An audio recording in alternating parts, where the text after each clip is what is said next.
This right here is an insect, or, according to the United Nations, this might actually be your future dinner. That's because, right now, globally, meat agriculture is being vilified for causing too much climate change, for using up too much land, for using up too much water, and so on and so forth. And as a part of the green agenda to fix all these meat-related problems, well, policies are being implemented across the entirety of the world, which are effectively handcuffing farmers and sometimes even completely crippling the farmers' operations. However, you might be wondering, if all of these meat and dairy and cattle farmers are put out of business in order to save the planet, what exactly are people going to eat? Where are people going to get their source of protein from? Well, fear not. That is exactly where insect farming comes in. For the past 10 or so years now, international organizations like the United Nations, the World Economic Forum, the European Union, and so on and so forth have been working relentlessly to push forward and to normalize the edible insect industry, which might help to explain why, seemingly all of a sudden, we're seeing all sorts of celebrities endorsing insect food. We're seeing media outlets across the world normalizing edible bugs, and we're even starting to see children have insects be introduced into their school lunch programs. However, in order to explain how we got to this point, let's start at the very beginning. 10 years ago, all the way back in the year 2013, the United Nations Food and Agriculture Organization, they released this report right here titled Edible Insects, Prospects for Food and Feed Security. Now, this report of theirs, it outlined how there are going to be too many people on this planet in the near future and that the current model of meat production will not be adequate to feed them all. Here's specifically how the report began. Quote, "It is widely accepted that by 2050, the world will host 9 billion people. To accommodate this number, current food production will need to almost double. Land is scarce, and expanding the area devoted to farming is rarely a viable or sustainable option. Oceans are overfished, and climate change and related water shortages could have profound implications for food production. To meet the food and nutrition challenges of today, there are nearly 1 billion chronically hungry people worldwide, and tomorrow, what we eat and how we produce it needs to be reevaluated. Inefficiencies need to be rectified and food waste reduced. We need to find new ways of growing food." And of course, given the fact that this report is titled Edible Insects, you kind of see where they're going with this. Quote, "Edible insects have always been a part of human diets. But in some societies, there is a degree of distaste for their consumption.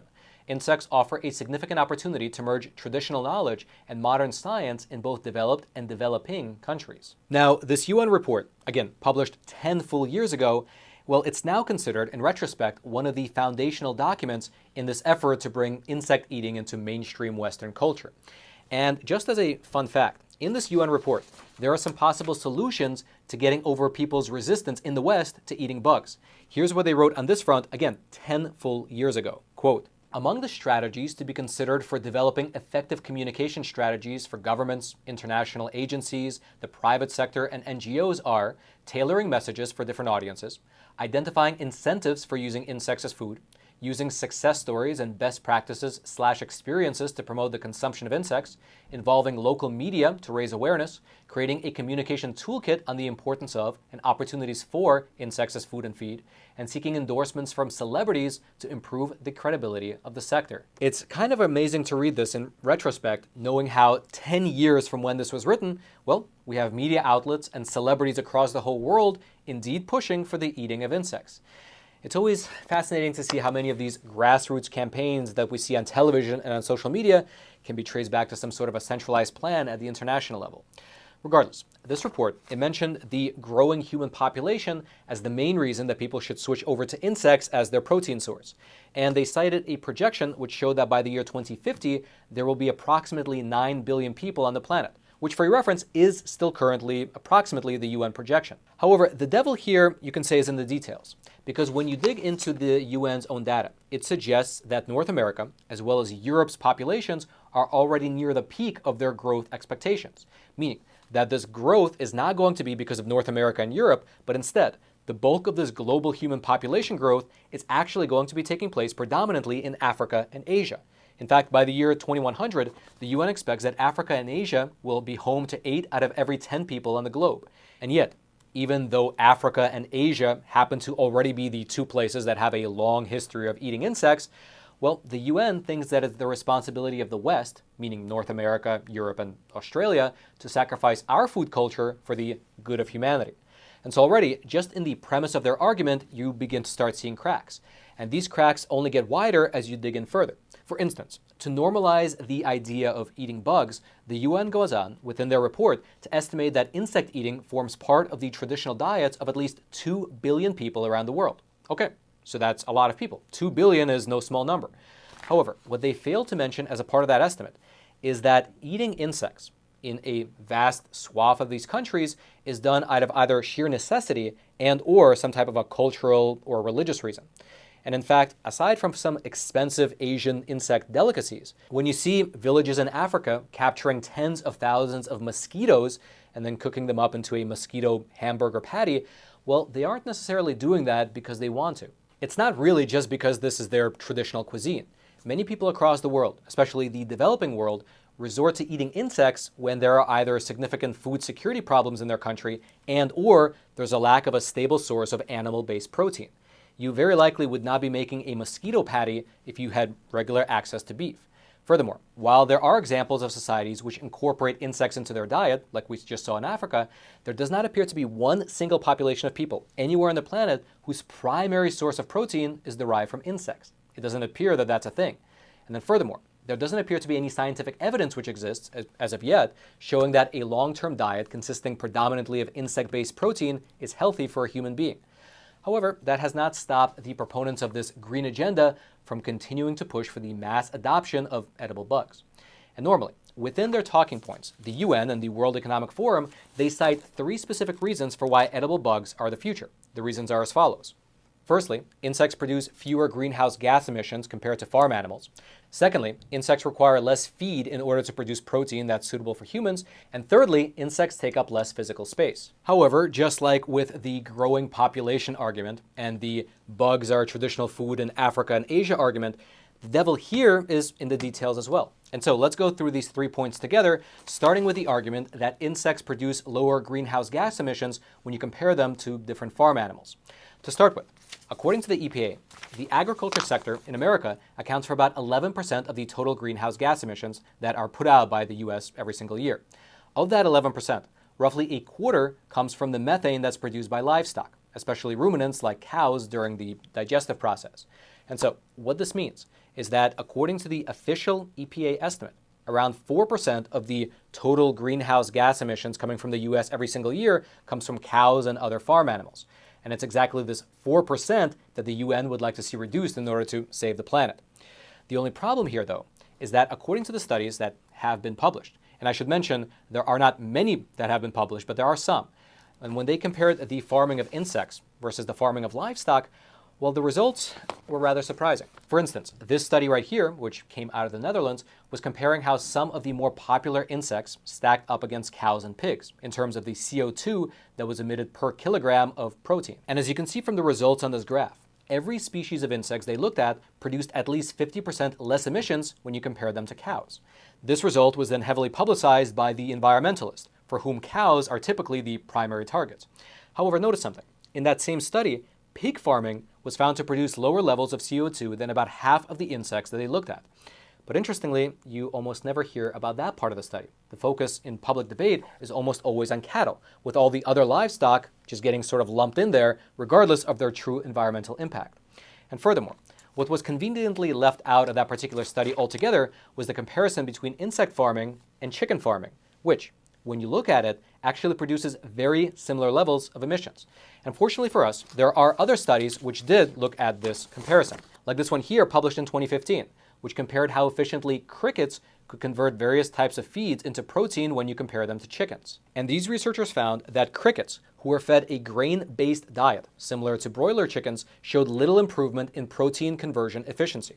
Here's specifically part of what the conclusion of the study wrote, quote, "When fed grain-based diets at a scale of economic relevance, populations of crickets in this study showed little improvement in protein conversion efficiency compared to broiler chickens fed similar diets." Meaning that these crickets converted food into protein at a comparable rate as chickens. Furthermore, there was another study, this one here, which found similar results when comparing mealworms to chickens as well.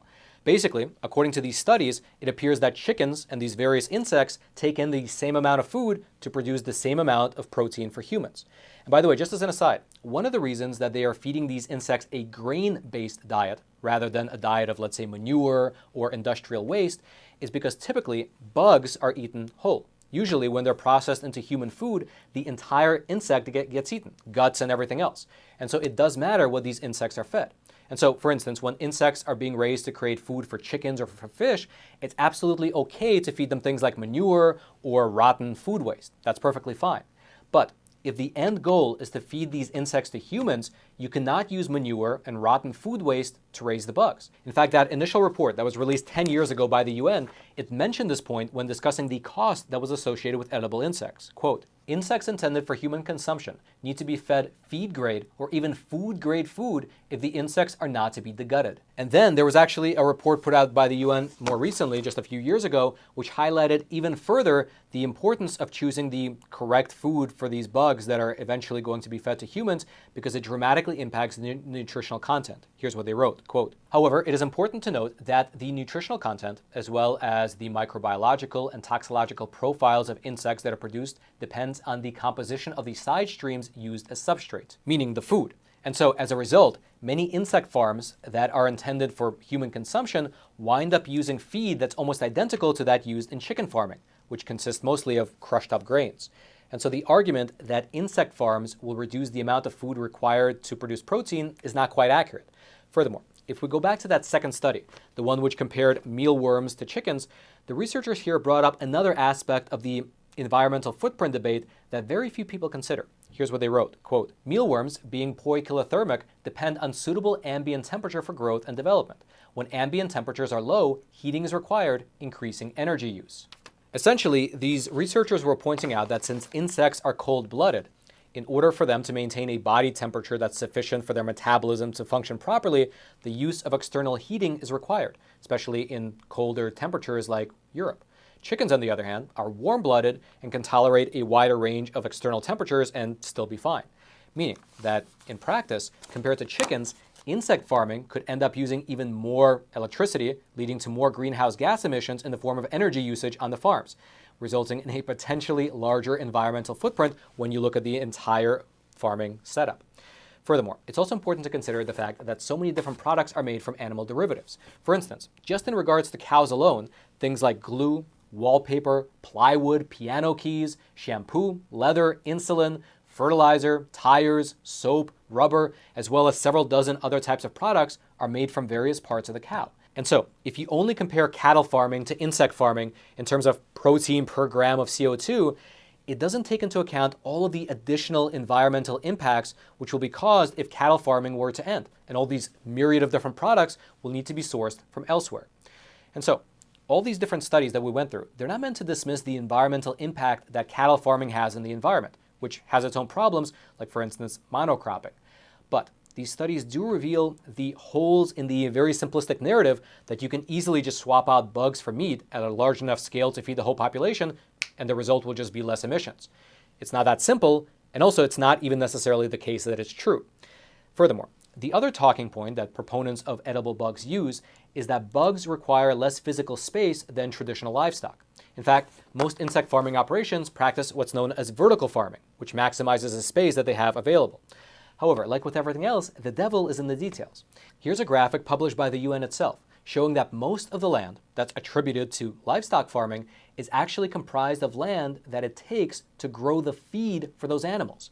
And as we mentioned earlier, insects, when farmed at an industrial level, well, they consume similar amounts of feed to chickens. And so switching to bugs will not necessarily save us too much space in terms of the land usage. It looks like it does because of the vertical farming, but again, when you look at the entirety of the farming operation, it might not. Furthermore, what people outside of the farming community don't typically realize is that cattle farming is usually done on land that's not really suitable for anything else. In fact, here's how Miss Diana Rogers, who is the executive director of the Global Food Justice Organization, here's how she explained this whole land use issue to me when I spoke to her just last week. One is just the land use. So 60% of the agricultural land worldwide is not suitable for cropping, and that's something that a lot of people don't understand. So when you consider, all the hills, all the rocks, the dryness of the soil or the soil quality, a lot of agricultural land actually can't be plowed up and cropped for things like corn or soy. It's really best utilized for grazing animals. They can thrive in areas where we can't run tractors and just irrigate and crop. So that's the first point, is 85% of the beef cattle population today in the US are grazing on land that we cannot crop. So it's not really apples to apples to say, well, we can grow this many potatoes on this acre versus only one, beef cow. Secondly, a lot of the cropland, so they'll say, well, we're growing all this corn for animal feed. But in reality, when these beef cattle are finished on feedlots, the majority of what they're getting is the leftovers from the ethanol industry or the alcohol industry. So they're actually upcycling food that doesn't have any nutritional value to humans, that we can't digest, this fibrous, corn husks and things like that. Cattle can eat that and turn that into protein. And so if we didn't use that for cattle production, there's really no other use for that in our food system. And so what all this appears to amount to is a giant narrative that's being used to justify the pushing of edible bugs as an industry in order to replace traditional meat, in order to supposedly save the planet. It's a very tight, nicely packaged narrative that's easy to understand and easy to sell to others. However, when you dig into each individual point, it reveals large gaps. The huge amount of electricity it'll take to heat these vertical farms at an industrial scale, the fact that these bugs will consume as much feed as chickens, and therefore massive amounts of farmland will still be required to produce that feed, and then without cattle, the fertilizer for that farmland will need to be synthetically produced, and then also, besides just fertilizer, if you take away cattle production, there's a giant supply chain that will just go missing. And all of a sudden, producers across the world will need to find new sources for leather, insulin, glue, and a myriad of other products, which will undoubtedly lead to ever more greenhouse gas emissions, since those products will need to be sourced from many different areas. Then, there's a lack of studies which show the long-term impacts to human health on consuming these insect-based proteins. And then lastly, there is, you can say, the ultimate question, which is how exactly does having us here in the West take the 4% of our total emissions that come from these animal-based foods and replace those emissions with bug-based food? How is that exactly going to offset the giant amount of population growth that's going to be taking place in Africa and Asia? Maybe I'm a bit slow on the uptake, but something just does not add up. Something does not make sense. Regardless, that is the current situation with the push to eat bugs. However, having said all that, I think it's worth mentioning that I'm not trying to knock the edible insect industry. In fact, anyone watching this video right now, you are free to go to your local Whole Foods or go to Amazon.com and you can order cricket protein powder or insect-based chips, no problem. It's a specialty product that's already available and there is a market for it. However, what I've been working on for the past year now is exposing the large-scale agenda wherein you have these giant international organizations with a ton of power put out official documents vilifying traditional agriculture. Politicians in many different countries around the world then use those documents as the justification to enact policies which cripple their local farmers. Generational farms are closed down, communities get destroyed, the food gets more expensive, the meat gets much more expensive, but don't worry, because at the same time that this is all happening, edible insect companies are getting large investments as well as green lights from these different regulatory bodies to begin mass production. Meaning that in the near future, we could wake up to a reality similar to what we saw with the vaccine mandates. No one was forcing anyone to take the shot, but instead they were just creating a societal condition wherein taking the shot was the only real viable option for a citizen of almost every country. And so perhaps in the near future, if we continue down this path, no one will force you to eat the bugs, but when you go to the store and a piece of steak costs, let's say, $79, well, you might just go ahead and buy that $7 cricket patty instead. And the framework for that is being put into place now, for that to become a reality in the future. And so, as I mentioned, this is what I've been working to expose for the past year while I've been working on an awesome documentary called No Farmers, No Food, due to be released next month. It's going to be awesome. We even registered the domain, which is www.nofarmersnofood.com. And so, in closing, I'll say this. Exposing this agenda is difficult. It's multifaceted, it's global in scale, and frankly, a ton of people have accepted the propaganda surrounding it because it preys on people's compassion. Who doesn't want to be the good guy saving the planet? But the problem, of course, is that they're not saving the planet. They're essentially just implementing the latest iteration of the Great Leap Forward. And so while the World Economic Forum and all these myriad of globalist organizations have an infinite amount of money to push forward their agenda, we are frankly exposing it on a shoestring budget. And so if you would like to help back this project, to help us with the funding to finish the editing of the documentary, and to make it such that once it gets released, it reaches and educates as many people as possible across the entire English-speaking world, well, that would be absolutely awesome. There's a link down in the description box below. You can go there and you can sign up for updates on the project. You can share the project with your friends, your family, your acquaintances, your coworkers, anyone you know. And also, you can donate some funding if you can, so that we can share the truth about what's really happening behind the scenes with the entire world once this documentary goes live. In fact, there's a famous quote. I don't know who it's exactly attributed to. Some people say it's attributed to Henry Kissinger, but I think that's actually not true. But the quote goes like this: whoever controls the food supply controls the people. And all the warlords in history, they know that fact. You control the food, you control the people. And so what we're doing is we're trying to wake up as many people as possible before it's too late. And so if you can help bring this project to fruition and help it reach ever more people, that would be absolutely awesome. Again, that link will be right there at the top of the description box below. Hope you check it out. And then until next time, I'm your host, Roman from the Epoch Times. Stay informed, most importantly, stay free.